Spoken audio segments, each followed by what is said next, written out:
think it's final circle, right? Yeah.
Seven of Wands in reverse.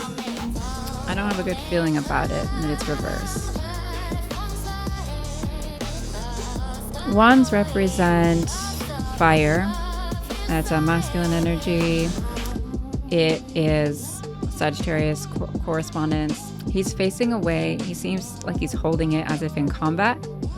And there's multiple sticks in front of him. Could represent like fallen opponents. And he's looking forward to literally a cloudy future ahead of him in the beyond. And he's standing at the edge of a cliff. And one of his shoes looks different than the other. His hair is short and jagged. And he looks actively engaged in combat.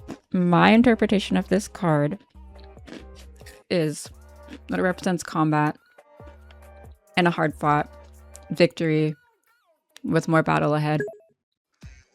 Seven of Wands, rouse your ambition and the competitive aspects of your nature to push beyond limits, launch yourself. Yeah, it's giving like Fortnite sweat. Seven of Wands upright meaning, so you got the win. That happened in the Six of Wands. Now what? The Seven of Wands is the moment when success attracts heat, possibility in the form of doubts, critics, competition, or even your own inner saboteur. But this card doesn't say retreat, it says stand tall. You're in a position worth protecting. And yes, defending your spot might be tiring, but it's also proof of how much you care. Upright, the Seven of Wands is about boundaries, resilience, and staying strong in the face of pressure. You may need to assert yourself, defend your vision, or push back against people who don't understand what you're building. You don't need to fight every battle, but you do need to remember why you started. Your conviction is your armor. The Seven of Wands is all about holding your ground, and the imagery typically seen on this card pulls no punches. The central figure stands atop a hill, clutching a wand like a weapon, fending off 6 other wands rising from below, though we never see who's holding them. That anonymity, it symbolizes pressure, competition, or criticism coming from all directions, especially when you're in a position worth defending. The elevated stance isn't just dramatic, it shows you earned this vantage point, but staying there takes effort. The mismatched shoes often featured. A little chaotic, yes, I did notice that. But a perfect symbol for being caught off guard and still refusing to back down. Hell yeah. This card decided that even when it's messy, you've got the higher ground. It was pretty messy in that last circle.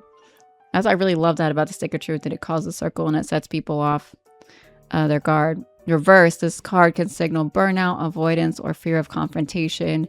Maybe you've exhausted from defending yourself, or maybe you're ghosting your own goals to avoid backlash. You could also be second-guessing your right to take up space. This is your cue to ask, am I protecting my peace, or am I giving up too early? It's interesting that tarot can even like participate in something like a Fortnite game. Tarot can care about video games. And it also reminds me, like, I don't know if anybody, you know, listening is religious or not, or if it would be off-putting. But it reminds me of like a testimony I heard from somebody I love, that they actually began to believe in God when they asked for help during a video game and they got the help. And it's like, you could think that's a stupid thing to ask for from God, but he was really looking for like proof of God, and then he got it. And I think that's really cool how like God cares about what we care about, and like the tarot can be here with me even in something like my Fortnite sweat.